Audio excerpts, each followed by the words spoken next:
You want it to be fairly good coverage on this.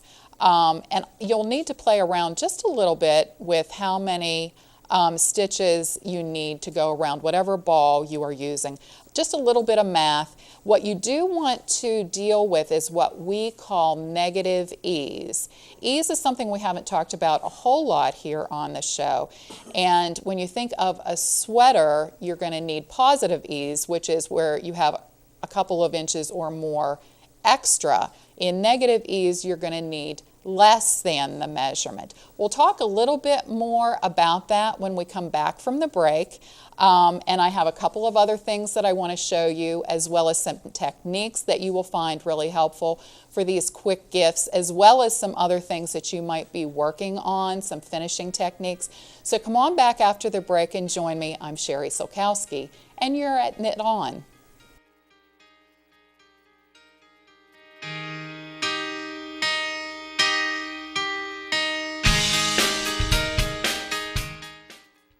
Like all new parents, my husband and I want what's best for our baby.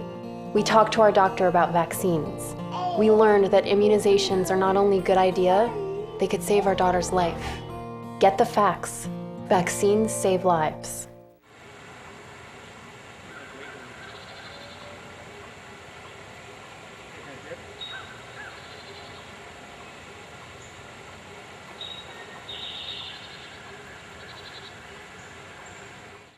You can get a physical exam now,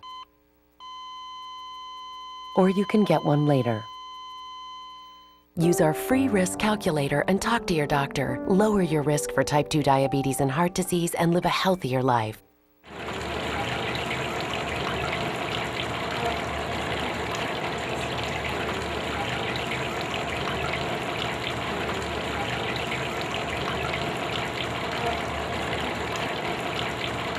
AmeriCorps Hero. I'm an AmeriCorps member now. My service gear. I look sharp. I want to help people. I want to make a difference. I want to get things done. You can be a hero too. Join AmeriCorps.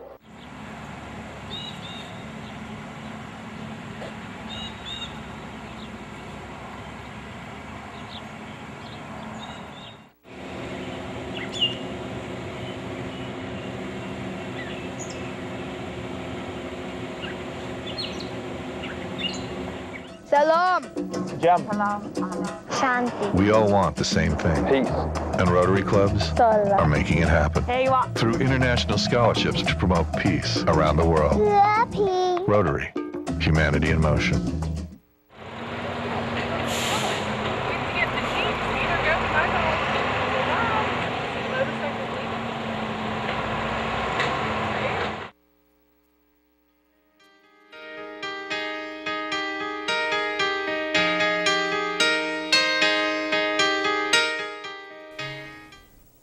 Welcome back. As we went to the break, we were talking about negative ease, which is something that you need to keep in mind for this first project that I was showing you.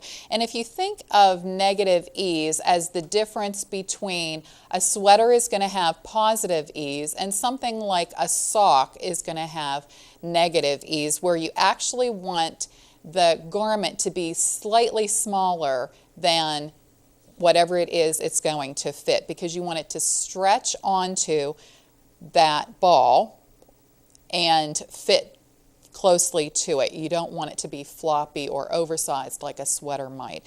So as you're planning how many stitches, this happens to be 26 stitches on a size 3 needle. As I said, that's a smaller needle than I would normally use with this yarn.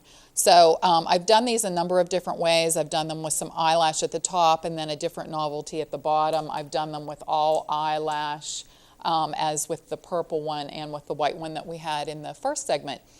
These are also great if somebody on your list or someone that you know does their tree a little less traditional, uses a color that maybe isn't as easily available in the stores. I have a friend who does his tree all in purple, and so I did 4 of these for his tree as a gift, and he was quite pleased with these.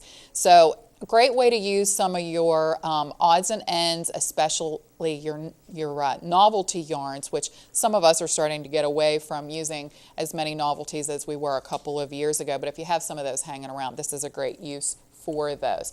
And glass balls are very easily available at any craft store or fabric store or even Kmart or Walmart or what have you. The next one that I brought in for you is slippers, and it's a very, very simple pattern. It's very similar to a slipper that I did and featured here with a children's knitting class that I teach in the summertime, where we just did 2 rectangles and sort of did this semi-origami kind of thing to get it to be a slipper. This one I did do a little toe shaping in. I'd be glad to get these directions to you if you email me. As I said before, my email address is sherrisulkowski@yahoo.com. Tiny bit of shaping in this toe. I used a really nice merino and cashmere blend in this. It's a worsted weight. I used it double stranded on a size 10 needle, so that means that it's going to go a lot quicker for you because you're using a bigger needle and a bigger gauge for your knitting. It's just a garter stitch, probably the fastest stitch, of course, to accomplish because there is no changing within the row. Pardon me. And has one little seam, which I'm going to demonstrate on the second one that is here. What makes this special, I think, is that you've sort of bumped this up to a luxury fiber. You could certainly use any worsted weight that you wanted to, but if you're doing it as a gift for somebody that you think very highly of and you want something a little more luxury, pampering, you might consider going with something like a cashmere blend. And because we're using so little of it, this was 2 balls and they were 98 yards each. So it's not a huge investment. The other thing that makes this special, aside from the fiber that we used, is that we did a little bit of an unexpected detail to it, a little more of a dressmaker's detail, I like to think of it. And that is that instead of putting a seam up across the top, I laced it up with an organza ribbon. You could also use a satin ribbon. This is about a 1-inch ribbon, and I literally just threaded that through the knitting itself. There were no yarn overs, no buttonholes, no anything. I just, with a yarn needle, put the yarn through the top of that. These are exceptionally easy. I made both of these in an evening. I feel confident that you could do that as well. There were other things going on at my house. It wasn't like I had to stay up until 2 o'clock in the morning to get this done. So I'll demonstrate for you this little bit of a seam. I'm not sure if any of you have seen me do a seam on the show before, but it's one of those things that I feel makes a big difference in a project between it looking homemade and handmade. And you always want to try to achieve that handmade look, a little more artisan as opposed to crafty.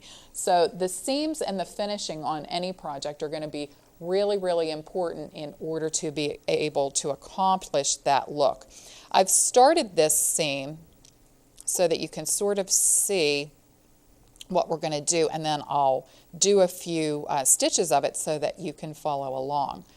Anytime that we do a seam, we're going to be working from one side to the other, and we're going to be working from the right side for the most part. This is called mattress stitch or Kitchener stitch in a lot of your books. What we're going to do is take a bite of this edge, and we're doing this from the right side, and we pull that up, and it's going to, for the most part, sort of turn that raw edge in, and then we take a bite from the opposite side. And you don't want to pull that so tight that you're distorting those edges, but you do want to pull it up so that they are meeting each other and that those edges are rolling in to the inside, and that's where you're going to get your seam allowance, is rolling to the inside. So we'll go back to the opposite side. You never want to take just one strand when you're taking your seams, because those will stretch out and you'll get a gap or a little hole in them. You can see that I'm taking a couple of strands in and a couple of strands up so that that maintains its shape a little bit better. We would do this all the way down to this corner. This would run up the back of the foot, and then those little ends would be woven in, which I'm sure if you've been, knitting for a while, you probably don't need to see that. But you can see on garter stitch, you almost get that invisible look to it because the ridges that were on either side are pulled in to the extent that there's just that little bit of space in between them, which a garter stitch is going to give you even in its knit on the part that was knitted as opposed to the seam. So it gives you a nice invisible look to it, and that's what we're talking about, the difference between it being handmade and homemade. The other project that I brought in for you today is a hat. And for those of you who have been doing a lot of scarves, I think of a hat as being the next natural progression in projects. You've knitted, you've cast on, you've cast off, bound off, worked in ends, those kinds of things if you've done a scarf. And, working in the round, something simple and small is probably the next step for you. If you haven't done anything in the round yet, you're going to be using circulars. These happen to be 16-inch because we're doing a hat, which is a fairly small project. So I've cast on the number of stitches that I need, and those instructions are available to you if you email me. And in order to get this started so that we don't have a twist in it, and obviously we don't want a twist in our hat, what I like to do is hold the needles with the points near each other because that's the way we're going to be knitting with them. And I make sure that that ridge that is created by our cast on is all to the center of this loop that is then created with our circular needles. So you can see that that edge is not wound around in any place. It is all to the inside. Then I just take my first stitch is my first cast on stitch, and I just knit into it. And that joins the knitting when we're knitting in the round. This tail, which was created by my cast on, will be worked in later. That's something I'll do for you in a couple of minutes and show you how to do that really, really neatly. But that is the simplest way that I know to go ahead and get started knitting in the round with something like a hat. This happens to be 3 stitches to the inch on a 10 needle, so that's something that's going to go really quickly for you in the knitting as well. The finished one, or nearly finished one, looks like this, and it's a really great stitch. It's ribbed, but it spirals, so I think it's a great gift for almost anybody in that it's not lacy. It could be for a male as well as a female. It could be for a child as well as an adult. It's a great stitch to use. You can incorporate it into other things that you are doing in the round, but these specific directions, once again, you can get directly from me. And it's a rib that is 3 stitches and 3 stitches, meaning 3 knitted stitches, 3 purled stitches. But what we do normally, if we're using a 6-stitch repeat, which that would be 3 plus 3 is 6, normally our cast on is going to be a multiple of 6. In order to get this to spiral, we take out 1 stitch. So for instance, 60 would be our multiple. We take that down to 59 so that when we knit across, and I'll show you, we're going to offset by 1 every time we come across. So I've just done a knit 3. I'll purl 3. The first 2 of those are going to sit over purled stitches, and then the third one is going to be over a knitted stitch. And that is the way that that begins to, see, there's my third knitted stitches over a purl, and that's the way that we throw those stitches a little off and create the spiral. So any multiple of 6 minus 1 is going to give us this spiraling effect. The other things that I wanted to show you about this hat are ending it and weaving in that tail at the beginning. When you're doing something where You're decreasing at the top and then pulling your tail through all of those stitches. And I'll do that as quickly as I can here for you. There's one little tiny extra that can make that look really, really finished, and that is to not, excuse my clanking needles there, that is to not end when you've pulled it through that last stitch, but to take it back through the first stitch. And I'll see if the camera can pick that up. Here is the first stitch that I pulled that through. I'm going to go back through that one and maybe a couple of more a second time so that there is a continuous, you don't get any space in between those. So that would then be, of course, woven in. On that cast on edge, if you thread up your needle, when you join that, there's going to be one little space in your cast on edge. You can see how we have these slanting strands here, and there's no slant here. All you want to do is recreate that slant. Don't pull it up too tight. You want it to look exactly like the rest of that cast on edge. That would be then brought to the back after I've put that one in.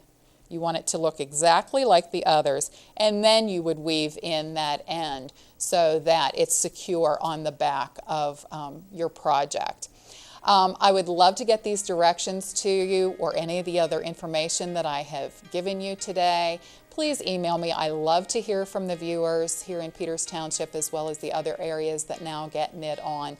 As the calendar year comes to a close and all of you are busy and bustling and baking and doing all of the things that you do for your holidays, I wish you all peace and happy holidays and great health. Please join me in 2009 when we come back for Knit On.